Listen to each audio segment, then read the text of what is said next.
Hello बच्चों, welcome to माँ की पढ़ाई। आज हम क्लास 8 हिंदी से जो सूर के पद है, पद्य खंड में जो सूर के पद है उसमें हम सेकंड नंबर का पद पढ़ेंगे। ओके, उसका line by line explanation with शब्दार्थ के साथ देखेंगे। तो चलिए, तो सेकंड पद शुरू करने से पहले यहाँ पे साइड में देखिए बच्चों, शब्दार्थ दिए हुए हैं, कठिन शब्दों के अर्थ यहाँ पे इंग्लिश में लिखे हुए हैं और नीचे की साइड में येलो कलर में पद के हर एक लाइन का मीनिंग आपको सिंपल हिंदी भाषा में दिया गया है, क्योंकि आपको पद अच्छे से समझ में आ जाए इसलिए। ओके, तो चलिए अभी हम शुरू करते हैं। खिजत जात माखन खात, अरुण लोचन भौ हटेड़ी बार बार जमात, कबहू रुन झुन चलत घुटुरन, धूर दुसर गात, कबहू झुक के अलग खींचत, नैन जल भर लात। तो यह जो सेकेंड जो पद है इसमें कृष्णा के बाल लीलाओं का वर्णन किया है। तो इसमें कृष्णा के चाइल्ड लीलाओं का एक्सप्लेन किया है। तो फर्स्ट लाइन देखिए, खिजत जात माखन खाता। तो खिजत यानी इरिटेटिंग होना, इरिटेटिंगली, एनॉयड। माखन यानी बटर। तो बटर भगवान श्री कृष्ण का सबसे फेवरेट फूड था, उन्हें बटर बहुत पसंद था। तो यहाँ पे खिजत यानी अभी वो बटर खाने के लिए यानी माखन खाने के लिए इतना इरिटेटिंग क्यों फील कर रहे हैं, क्यों ऐसे हो रहे हैं? क्योंकि उन्हें नींद आ रही है, बहुत नींद आ रही है। तो अगर आपने फर्स्ट पद पढ़ा होगा तो आपको समझ में आया होगा कि उन्हें अभी बहुत नींद आ रही है, इसीलिए वह माखन जो एंग्रीली खा रहे हैं, इरिटेटिंग होकर वह बटर खा रहे हैं। तो फर्स्ट लाइन का मीनिंग होता है, कृष्ण मक्खन खाते खाते खींच हो गए हैं, यानी Krishna has become annoyed while eating butter। Next line देखिए, अरुण लोचन। अरुण यानी लाल रंग, लोचन यानी आईज। तो नींद के कारण उनकी आंखें लाल हो चुकी है। भौ हटेड़ी, भौ यानी आईब्रोज, तो उनके आईब्रोज भी टेढ़ी हो गई है। बार बार जमात यानी उन्हें नींद के कारण बार बार जम्हाई आ रही है, वे बार बार जम्हाई दे रहे हैं। जमात यानी क्या होता है? यौन। ओके, तो कृष्णा's eyes are red and his eyebrows are crooked and he is yawning again and again, क्योंकि उन्हें बहुत नींद आ रही है। थर्ड लाइन देखिए, कबहू रुन झुन चलत घुटुरना। तो कबहू यानी कभी कभी, सम टाइम, वह अपने घुटनों पे चलते हैं। घुटुरनम यानी घुटनों पे, नी के बल पर वह वॉक करते हैं, चलते हैं। तो उन्होंने जो अपने पैरों में जो पायल पहनी हुई है, अपने एंकल में जो उन्होंने पायल पहनी हुई है, एंकल चेन पहनी हुई है, उसका आवाज आता है रुनझुन रुनझुन।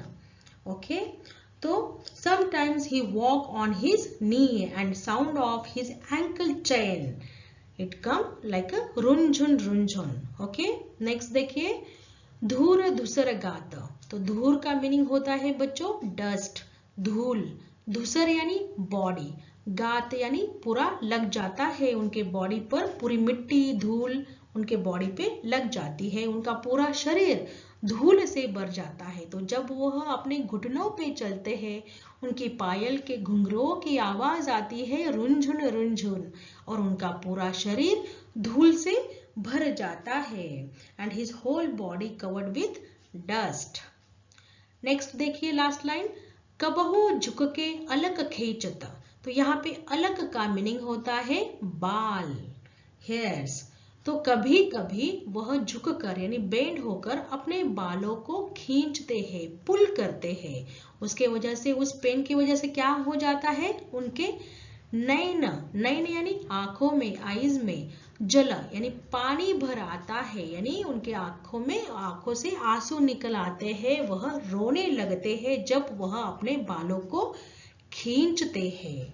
तो sometimes he go down and pull his hair and started crying। उनके आंखों में जल भर आता है, यानी उनके आईज में फुल ऑफ वाटर भरकर आता है। तो इस तरह से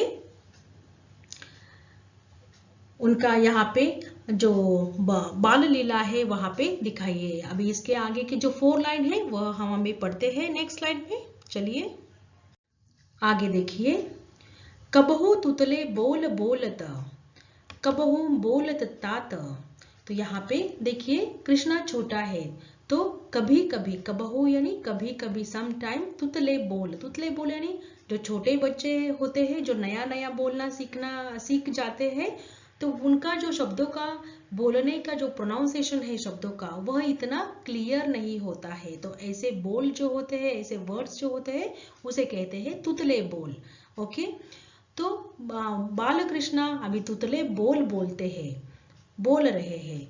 कबहू बोलत तात, कभी कभी वह अपने पापा को क्या कहते हैं, अपने पिताजी को, पिता को तात तात ऐसे कहते हैं। तो Krishna is a small, so sometime he speak तोतले बोल एंड समटाइम ही स्पीक तात टू हिज फादर। पिता की जगह पे तात तात कहते हैं।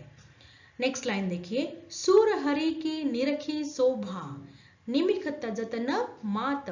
तो सूर्य यानी सूरदास जी यहाँ पे कहते हैं कि हरि की निरखी शोभा, हरि यानी कृष्ण की, निरखी यानी देखकर, क्या देखकर, शोभा, शोभा यानी सुंदरता, ब्यूटी देखकर, निमिख तजत न मात, मात का मीनिंग होता है माता यशोदा, निमिख यानी क्षण भर के लिए भी, न यानी नहीं करती है उसे दूर, तजत यानी अपने नजरों से माता यशोदा उसकी सुंदरता देखकर, अपने बेटे कृष्ण की सुंदरता देखकर क्षण भर के लिए भी, एक पल भर के लिए भी उसे अपने आंखों से दूर नहीं करती है या उसको अकेला नहीं छोड़ती है। तो सूरदास जी says that seeing the beauty of Krishna, his mother Yashoda does not leave him alone even for a moment। तो इसी तरह से यह हमारा जो सेकंड पद है वह भी यहाँ पे कंप्लीट हो जाता है बच्चों। ओके, तो चलिए अभी नेक्स्ट वीडियो में हम थर्ड पद जो है उसके बारे में पढ़ेंगे।